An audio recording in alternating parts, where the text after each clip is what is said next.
থাকবেন, সুস্থ থাকবেন। শেষ কথা আপনাদের কাছে একটা কথা বলবো ভাই, আচ্ছা আপনারা কোনোদিন দেখেছেন মমতা ব্যানার্জি আর অধীর রঞ্জন চৌধুরীকে হাতাহাতি মারামারি করতে? সুজন চক্রবর্তী, দিলীপ ঘোষ, অধীর রঞ্জন চৌধুরী, অভিষেক ব্যানার্জি, শুভেন্দু অধিকারী, দিলীপ ঘোষ, কুণাল ঘোষ, আরো যে সমস্ত নেতারা আছে, একসাথে হাতে মারামারি কোনোদিন দেখেছেন? দেখিনি, আর আমরা দেখতেও চাই না, তাই তো নাকি?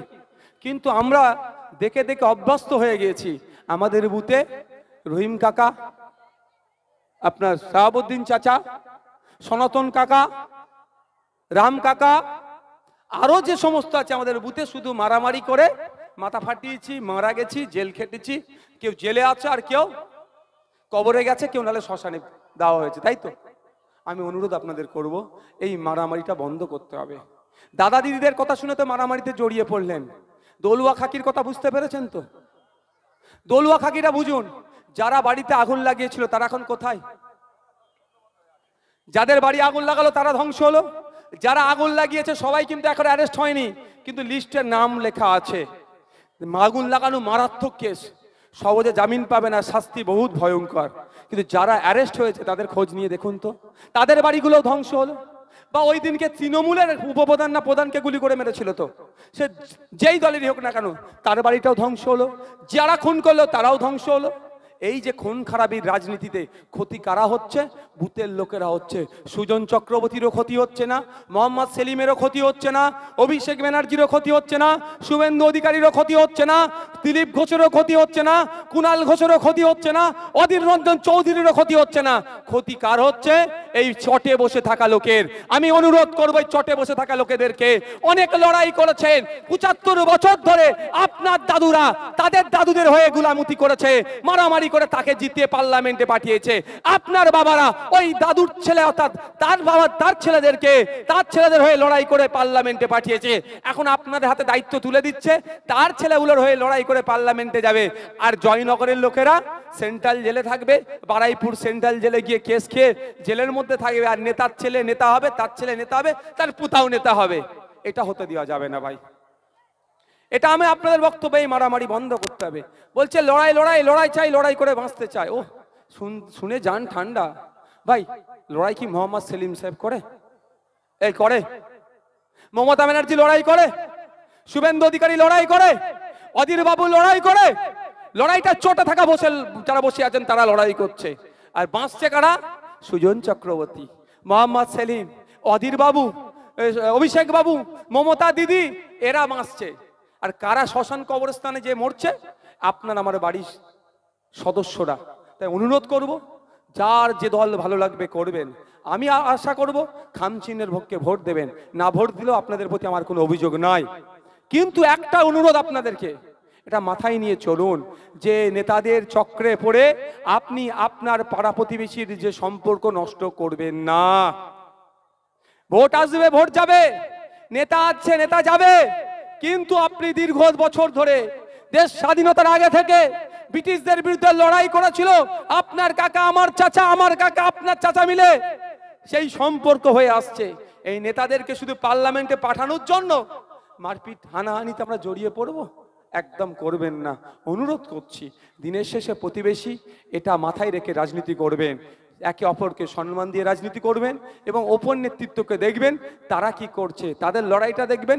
মাইকের মাধ্যমে, মিডিয়ার মাধ্যমে লড়াই, তারা হাতাহাতি লড়াইয়ে জড়ায় না। তাই আপনারাও কেন হাতাহাতি লড়াইয়ে জড়াবেন? মায়েদের বলবো, আপনাদের বাড়ির পুরুষ সদস্যদেরকে আপনারা বোঝাবেন। কই তো অভিষেক ব্যানার্জির সাথে শুভেন্দু অধিকারীর এত লড়াই, তোর তো হাতাহাতি লড়তে একবারও দেখিনি। হ্যাঁ, কোনোদিন দেখেছেন হাতাহাতি লড়তে? তাহলে তুমি কেন ওর সাথে গিয়ে লড়াই করছো? এটা বলতে হবে। ভাইদেরকেও বলবো, বাপেদেরকেও বলবো, এটা মাথায় রেখে চলুন। আমাদের মধ্যে লড়াই করে, বিভাজন করে ওরা ভোট নিয়ে মন্ত্রী হবে, এমপি হবে, এমএলএ হবে, আর আমরা শোষিত, বঞ্চিত, নিপীড়িত হচ্ছি। আমরা যদি এক থাকি, আমরা যদি এক থেকে আমাদের আওয়াজ তুলি, আমাদের অধিকার আমাদের বাড়ির দরজায় চলে আসবে। সকলে ভালো থাকবেন, সুস্থ থাকবেন, এখান থেকে বিদায় নেন। পরিশেষে আমি প্রশাসনের বন্ধুদেরকে ধন্যবাদ জানাই, তাদের প্রচেষ্টাতে, তাদের সহযোগিতাতে আজকের এই প্রোগ্রাম সুষ্ঠুভাবে সফল হয়েছেন। যে সমস্ত মিডিয়ার বন্ধুরা এখানে এসেছেন তাদেরকে আমি ধন্যবাদ জানাই। কারো কোনো কোশ্চেন থাকলে ওখান থেকে করবেন, আমি এখান থেকেই বলবো, এখানে ঢোকার প্রয়োজন নয়। এবং দর্শক বন্ধু যারা এসেছিলেন, আইএসএফ এর যারা শুভাকাঙ্ক্ষী যারা এসেছিলেন, তারা যেতে যেতে একটা বার্তা দেবো, এটা মাথায় নিয়ে বাড়িতে যাবেন, যে আপনারা বাড়িতে গিয়ে 10 জন করে দায়িত্ব নিন।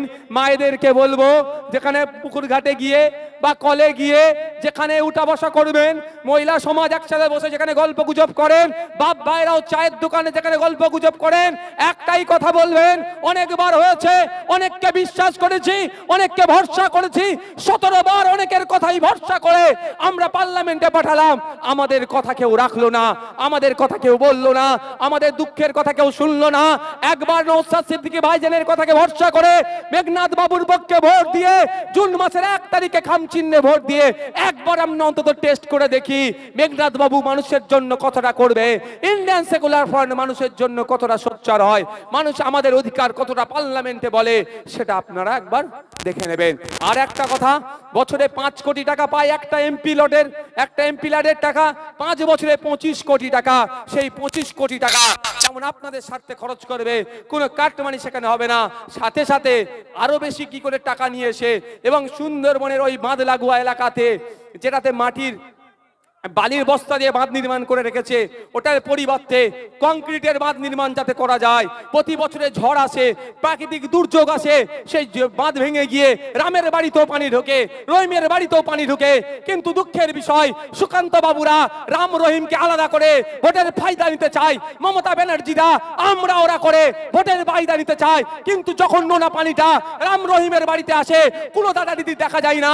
তাই আগামী দিনে পার্লামেন্টে গিয়ে বাঁধ যাতে বিজ্ঞানসম্মতভাবে কংক্রিটের অর্থাৎ সিমেন্টের বাঁধ নির্মাণ করা যায়, তার আওয়াজ যেমন আমি বিধানসভার মধ্যে তুলছি, এই আওয়াজটা পার্লামেন্টে পৌঁছাতে আমাদের মেঘনাদ বাবুকে আপনারা ভোট দিন। আওয়াজ পার্লামেন্টে যাবে। আগামী দিনে কংক্রিটের বাঁধ এই সুন্দরবন উপকূল প্রত্যন্ত এলাকার অঞ্চলগুলোতে হবে। সকলে ভালো থাকবেন, সুস্থ থাকবেন। আর মিডিয়া বন্ধুদের শুনে নেব, মিডিয়া বন্ধুদের কোনো কোশ্চেন থাকলে বলতে পারেন।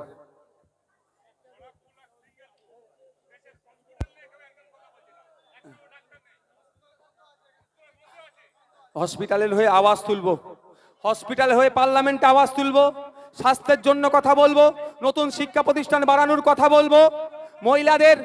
মহিলাদের ওই সন্দেশখালিতে যেভাবে পিঠে বানানোর নামে মহিলাদের উপর অত্যাচার হয়েছে, শারীরিক মানসিক যে অত্যাচার হয়েছে, সারা রাজ্যের মহিলাদের স্বার্থে আমরা বলিষ্ঠ কণ্ঠে যেমন লড়াই করছি, আগামী দিনেও লড়াই করব। ভাই কার কোনো কোশ্চেন থাকলে বলুন।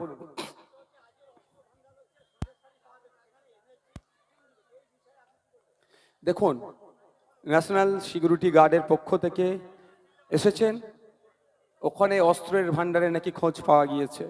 ভয়ঙ্কর একটা পরিস্থিতির মধ্যে দিয়ে আমরা চলছি। আপনাদের জানিয়ে রাখি, ভাঙড়ে গত পঞ্চায়েত নির্বাচনে যে হিংসা হয়েছিল, যে বিভিন্ন ধরনের অস্ত্র ব্যবহার করেছিল, আমার কর্মী যেদিন প্রথম আমরা নমিনেশন দিতে যাই, অর্থাৎ 15 তারিখ সম্ভবত যখন নমিনেশন দিতে যাই, আমার এক ভাই ভাঙড়ের এক কর্মী আইএসএফের গুলিবিদ্ধ হয়ে মারা গিয়েছিল। সেই গুলিটা কিন্তু অনেক দূর থেকে করেছিল। আমি তখন বলেছিলাম যে এই অস্ত্র শস্ত্র বিদেশি বা বিভিন্ন ধরনের অস্ত্র শস্ত্র কোথা থেকে এলো, এটা তদন্ত হোক। তখন মিডিয়ায় বলেছিলাম, এখন খুঁজে পাওয়া যাচ্ছে। একটু বলে রাখি, শওকত মোল্লা সাহেব এই শাহজাহান শেখেদের লোকেদেরকে ভাড়া করে, এই মৌখালি থেকে লোক ভাড়া করে অস্ত্র শস্ত্র নিয়ে কিন্তু হামলা ভাঙড়ে চালিয়েছিল। আজকে যে অস্ত্র নাকি পাওয়া গিয়েছে, ওটার সাথেও শাহজাহান শেখ যেমন তার লিঙ্ক পাওয়া যাবে, সাথে সাথে শওকত মোল্লাকেও তদন্ত করলে, জিজ্ঞাসাবাদ করলে ওই অস্ত্র নিয়ে ভাঙড়ের উপরে হামলা চালিয়েছিল সেটাও খুঁজে পাওয়া যাবে। আগামী দিনে তদন্তকারী অফিসাররা, এনএসজিরা গিয়েছেন, আমাদের যারা সুরক্ষা দেয়, ন্যাশনাল সিকিউরিটি গার্ড গিয়েছেন ওখানে, তারা উদ্ধার করছেন। সব অস্ত্র শস্ত্র উদ্ধার করা দরকার। এবং এটা বলে রাখি, আপনাদের পাড়াতে যে সমস্ত এলাকাতে যে সমস্ত চারানার নেতারা আছে না, তারাও যেগুলো করছে, তাদেরও কিন্তু একদিন তাদের এই শাহজাহান শেখকে দেখে শিক্ষা নেওয়া দরকার। তাদেরও দিন ঘনিয়ে আসছে, তাদেরকেও কিন্তু জবাব দিতে হবে। আর কারো কোশ্চেন? Okay, thank you. সকলে ভালো থাকবেন, সুস্থ থাকবেন।